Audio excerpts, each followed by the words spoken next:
So after my unboxing, I got a little time to play around with the Ugoos SK1, the latest Android TV box from Ugoos.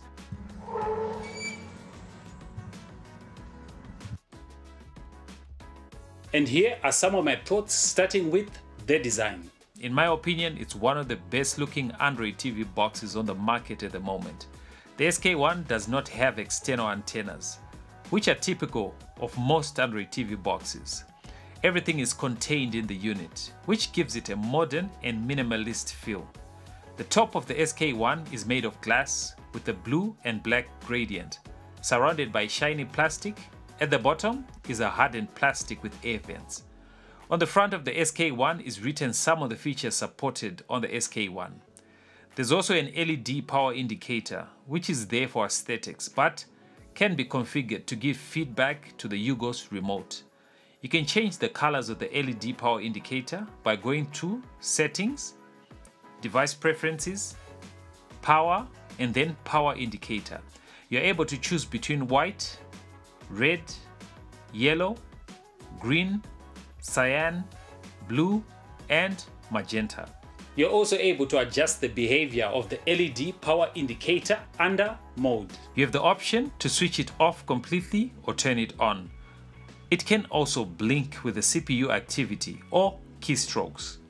You can customize these options for when the SK1 is active, in sleep mode, or hibernating. You can also adjust the brightness of the LED power indicator between low, mid, and max. The I/O is located at the back of the Ugoos SK1. You get the power input, one USB 3.0 with OTG support, and one USB 2.0 port. There's no USB-C or an SD card slot. Actually, the ports here are less than the ones on the Ugoos AM8 Pro, despite being slightly more expensive. You also get HDMI 2.1, which supports up to 8K 60 frames per second. There is SPDIF out for home theater systems, and an auxiliary out for your soundbar or headphones if you so wish.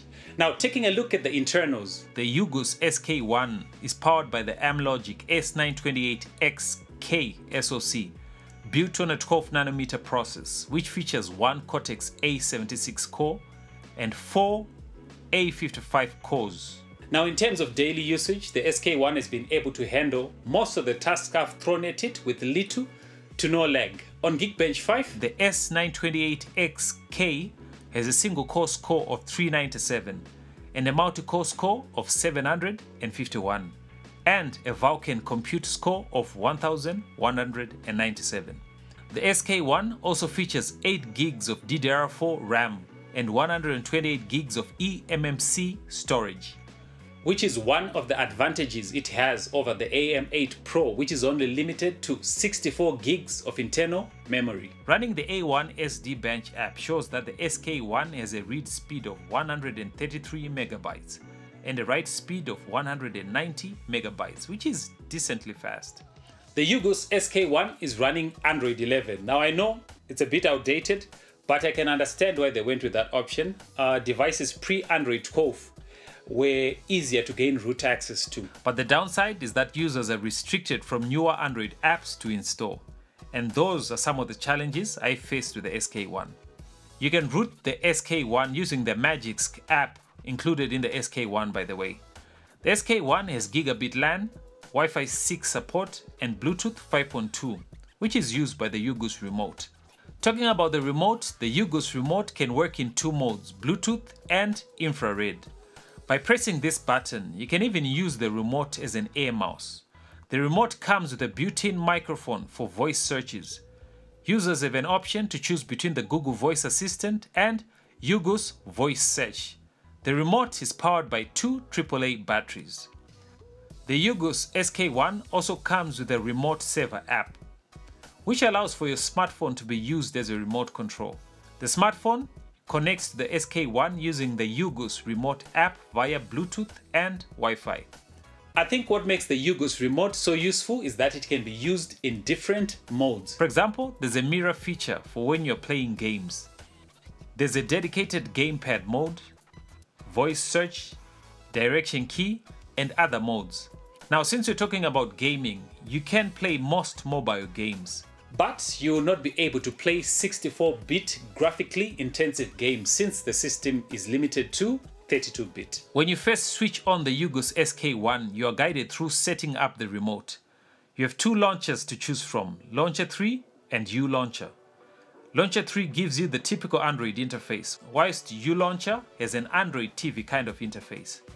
The SK1 launches with a few default apps to get you started. For example, AirScreen app allows screen mirroring for Apple users and Miracast for Android users.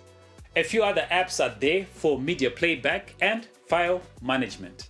The SK1 offers a lot of customization features. If you want me to do a detailed walk around video, just let me know in the comments below and I'll do that video. Now, looking at the main reason you would buy the SK1, which is streaming. Using DRM Info, we see that the SK1 has Widevine L1 support, as well as HDCP 2.3, but unfortunately, it does not have Netflix Electronic Serial Number, or Netflix ESN, as it's popularly known, meaning you will not be able to stream in HD or 4K on Netflix, unless you find a modified Netflix APK with HD and HDR support. On other streaming platforms, you will be able to stream at the highest resolutions with no issues. The Ugoos SK1 does not have a native live TV app. You will need to download other options like the Smartest TV Pro app to watch live TV. Now, running the IDA64 app, we can verify that the Ugoos SK1 has all the codecs it advertised on the front, including Dolby Vision, Dolby Atmos, as well as DTS. Now, about the SK1 being able to play back 8K footage, I can verify that yes, it can with no issues. Now, I've been able to get one update so far on the Ugoos SK1, and I'm sure Ugoos will be pushing more updates to this Android TV box. Now, in conclusion, the Ugoos SK1 is probably one of the best Android TV boxes in 2024. And sure, it has its negatives, like running an old version of Android, but it's still a very capable device. The price of the Ugoos SK1 keeps dropping since release. I'll leave a few buying links below if you're interested in purchasing one, and I'll get a commission every time you purchase using the links below. If you found this video helpful, please give it a thumbs up. Otherwise, I'll see you in the next video.